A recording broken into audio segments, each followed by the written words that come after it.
who do you think had the largest incentive to chisel? Actually, let me ask. Among the sellers, I think the sellers came up with a plan. Is that correct? And what was the plan?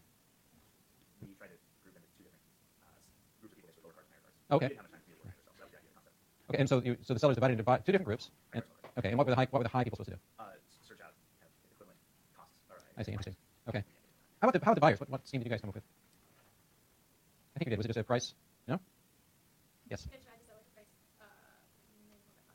Okay, so the buyers tried to put a price maximum of 5, probably. Yeah. Okay, and how did that work out? So who among the buyers had the greatest incentive to break that deal? Well, hold on. Yeah, so I actually think it's, well, so buyers with low cards, you say. Can you explain why?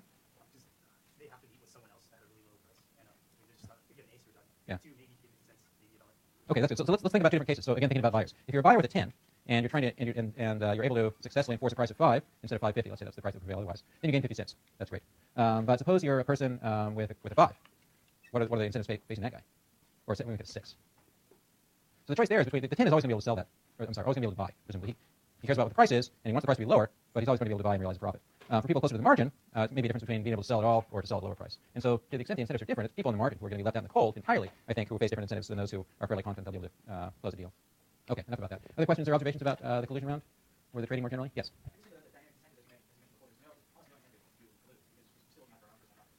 Well, we can be. Let's be a little creative. If you have a little more time, what can you do? If we did the exercise again, the sellers over here. In fact, let's let the buyers stay in their seats. We'll make this a one-sided collusion thing. So the sellers go over here. You have a little time to work out a deal. What would you propose? Okay, so Hillary says that the outcome. I think that's an outcome we want. So the outcome we want is to set the price at 6. The problem though is that somebody with a value of 6 isn't going to be interested in that deal. The way you posed it, they'll make 0 if they sell at 6. While if they chisel and sell it. Okay, so that's good. So Hillary says, well, maybe what we could do is align everyone's incentives by sharing the pie. So if some people benefit a lot from this, and other people less, why don't we have a profit sharing arrangement? And then we can make all our incentives line up, and possibly enforce the agreement. Okay, so that's good. There are other possibilities too. There's the knuckle breaking or the knee breaking solution, where somebody, the biggest person over on the seller's side, promises to break the kneecaps of whoever goes below 5 first. There's other probably ways you can enforce this. We come up with 3. One is dynamic incentives that Brian came up with. I like kneecapping. Hillary suggested profit sharing. Okay, yes. Wouldn't the profit sharing be more effective if they an agreement for more than one round? Yeah, you can combine these. I mean, actually, you can combine them too. You can say we're going to have a profit sharing arrangement. We're going to do it over the entire course of the class, and if anybody breaks the agreement, we're going to break their knees. So that might do it. I don't know. Okay, that's an experiment I can't do because of human subjects restrictions here on campus. So we'll move on. Oh, I'm sorry. There's one important thing I want to do here. One very important thing, and that is to remind you that there was a reason that you wanted to earn high profits, and that's because there was a valuable prize to be earned. So I announced that your profits you earned here would be proportional to the probability of winning that prize. So I computed everyone's profits. I did the lottery, and I would like to invite Fong Lin's son. Is she here? Could you please come up?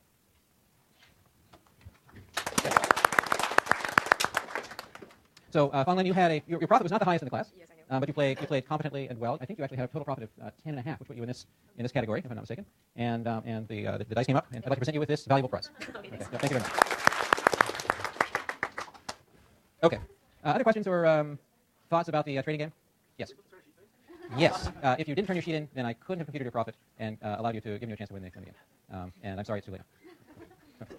Okay. All right. So let me shift into a more traditional lecture mode now. I'm going to talk about consumer preferences. Now, let me try to motivate this a little bit first. So we had earlier up here, I was drawing demand and supply schedules, and we've seen an example where you can use those demand and supply schedules to make predictions about quantities and prices that are going to prevail in that market. So that's kind of cool. You know what demand is, you know what supply is, you can make some sharp predictions. You can make predictions about much more interesting things than this sort of silly example we were just working on. So we're going to spend the next few weeks, in fact, thinking about basically where demand comes from. We need to be able to describe sort of in real world markets. We'd like to be able to say, here's what the demand curve looks like, and that'll be one of the inputs we'll use into the predictions we'll make about outcomes in markets, the effect of different policies, and so on. So we're going to think about some really basic building blocks that will allow us to describe a theory of demand. And that's going to take us out basically to the midterm, and then since we'll know about demand, we'll talk about supply. And that's most of economics. You got demand, you got supply, you're here well on your way. Okay, so we're going to talk about consumer preferences, which ultimately are the things that allow us to construct demand curves. So the things that underlie demand at some level. So here we go. We're going to start off with some very basic assumptions. And we're not going to talk about the demand curve for the entire population yet. We're going to start by thinking about the demands for one person. Could be you, could be me, could be somebody else. But we're going to think about a single consumer right now. And we're going to think about the source of their demands and how those are shaped by their preferences. Okay, so here are the basic assumptions. And these are really, they're really basic to all of economics here. First of all, we assume that people derive utility by consuming goods and services. And I've already talked some about what goods and services are. We gave examples of things like, for your expenditure drivers, we gave examples of things like food and clothing and for consumer durables, we said yield services. So your textbooks, for example, yield you some kind of reading services. Your landlord and the apartment you rent provide some kind of housing services. People derive utility from the consumption of those goods and services. Okay, that's the first basic assumption. The second one is the taste is subjective. This goes back to the de gustibus non est disputanum quote I started with. So you know what your tastes are, or at least you know better than anybody else does. So if I examine you closely and say, you look like someone who likes spinach, and do you like spinach? Okay, so you're the authority. What's your name? So Brianna says she likes spinach, and who am I to disagree with her? She knows. I mean, nobody. If her mother says Brianna doesn't really like spinach, I'm still going to take Brianna's word over her mother's. So these are subjective tastes. There's something which is sort of fundamental to our constitution as individuals. We come with some set of preferences that pin down what we like and we dislike, and we move through life trying to do more things or consume more things we like and consume fewer things we dislike, and that's kind of how we operate. Okay, so anyway, so taste is subjective, and again, only you know what they are really. Although we'll talk later about how we might be able to infer what they are from your behavior. And here's an important one. The first two are not too controversial. Maybe the third one isn't either, but people think about this one a lot at least. There's an assumption we're going to use throughout this class, which is that people can consistently rank all conceivable baskets of goods in order of preference. So I'm going to pick on you again, Brianna, if I may, for a moment. So we have a world in which there's spinach, and there's also carrots. So would you prefer a carrot or a pound of spinach? Brianna says she'd prefer a pound of spinach. Okay, so she just told me something about an order. She'd prefer a basket that had 1 pound of spinach and 0 carrots to a basket that had 1 carrot and 0 spinach in it. Okay, so she's expressing ordering over those two baskets of goods. Now that's pretty easy for one comparison. We're also going to assume that Brianna and all of you and all of humanity can consistently rank all possible bundles of goods. So I could ask, I should be able to ask any one of you about any possible bundle of vegetables, automobiles, and shoe shining services, and you should be able to say, yeah, I like that one better than that one. Okay, and they're always pairwise comparisons. So I'll say, would you like to have this, or would you like to have that? And the assumption is you can tell me the answer, and you won't change, and you're not going to change your mind. That's the consistent part. Okay. All right. So we've already said a little bit of this. So we're going to talk about, on the previous slide, I used the phrase basket of goods. That's going to be a synonym for a commodity bundle. Okay. So commodities can be goods or services. Here are some examples. Let's think of, instead of spinach and carrots, let's do food and let's do clothing. So let's say that we all value food and we all value clothing. We like to eat. We like to stay warm. So we like food and clothing. If those are the things that are sort of that people principally value, then the commodity bundles that we care about are all the possible combinations of food and clothing that someone might consume. All right. So here's another example. A commodity bundle then is a point. So it's like, we get an example of 1 suit and 1 carrot. That's a commodity bundle in our example of food and clothing. Here's another example where the commodity space is wine and coffee. So two different beverages. I chose these because they don't have this problem we had earlier. We had this when we did the staircase supply thing. It was a staircase thing because of the underlying discreteness of the space we were working with. And even carrots are sort of discrete. 1 carrot or 2 carrots. I don't think you can go to the store and buy any real number of carrots. You're sort of restricted to the natural numbers. On the other hand, I can buy sort of continuously graded quantities of wine or coffee. I can buy 1 gallon of wine and 1 gallon of coffee, or I can buy 1.5 gallons of each of those or whatever. So it's a more natural underlying commodity space. Okay, so I'm going to have less reason to have funny looking demand supply curves for this example. All right, that's an aside though. There's a point in this space, and again, I'm having problems with my figures, I apologize, I'll fix that. This is coffee here. So this is meant to be an illustration of the commodity space in this example. So this is all of the non-negative pairs, all the non-negative combinations of coffee and wine that we could consider a consumer consuming. So there's a point right here, for example. I guess that's 1 unit of coffee and 1 unit of wine. That's a commodity bundle. The set of all possible such bundles is the commodity space. Is clear?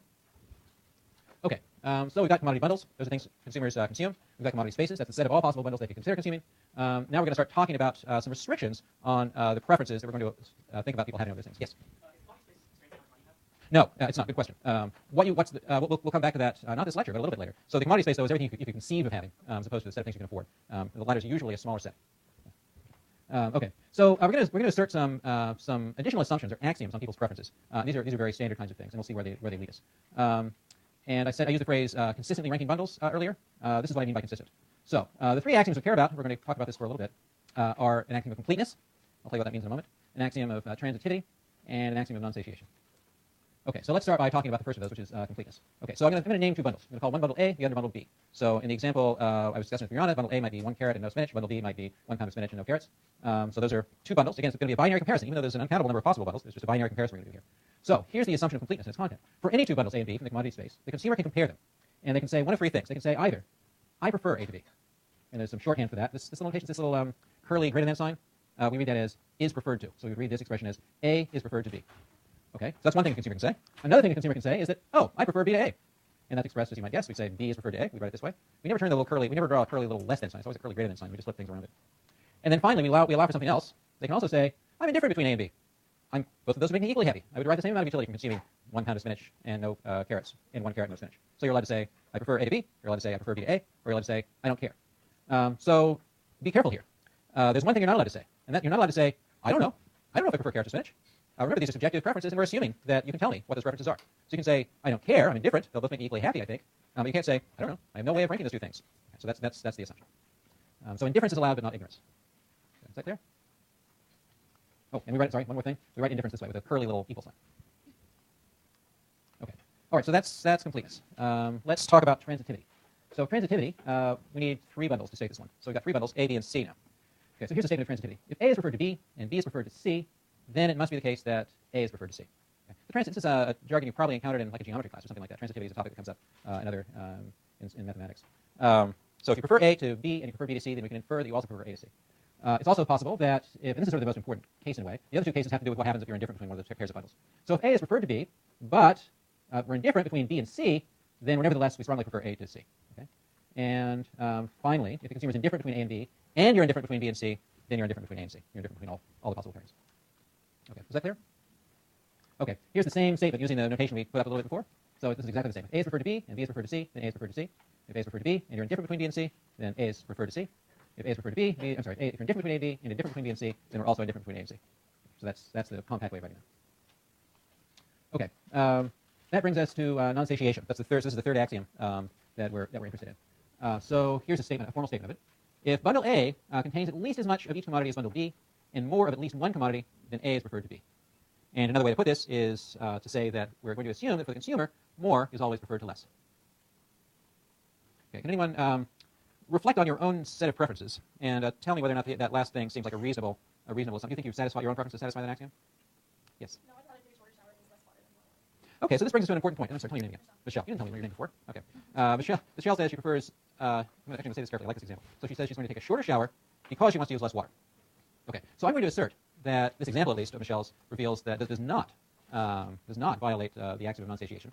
And I'm going to do it by being careful about the commodity space that we're thinking about. Okay. So what are the two commodities that Michelle is thinking about when she says that she prefers to take a shorter shower because she wants to save water? Yes. Okay. Time. So expand on that. Why time and money? No, she didn't say why she wanted to use less water. Yeah, Eric, It kind of sounds like she's treating the environment as a commodity, and by not treating the water resources, she's increasing the environment as a commodity. that may be true. I don't think we need to stretch quite that far to rationalize her statement, though. Let's break it down. So let's break down the sentence into two parts. The first was I would take shorter showers and use less water. So one of the commodities, I'm going to say that there's a commodity bundle here that involves two different commodities. One of them has something to do with water, and the other has something to do with staying in the shower. You actually enjoy staying in the shower? Okay. All right. So shower time is one commodity, and more is referred to less. Okay. And water is another. And here's where Michelle's asserting that her preferences violate non-satiation because she prefers to use less water. Okay, so here's an example of how tricky we economists can be. I'm going to raise this thing again so I can draw you a picture.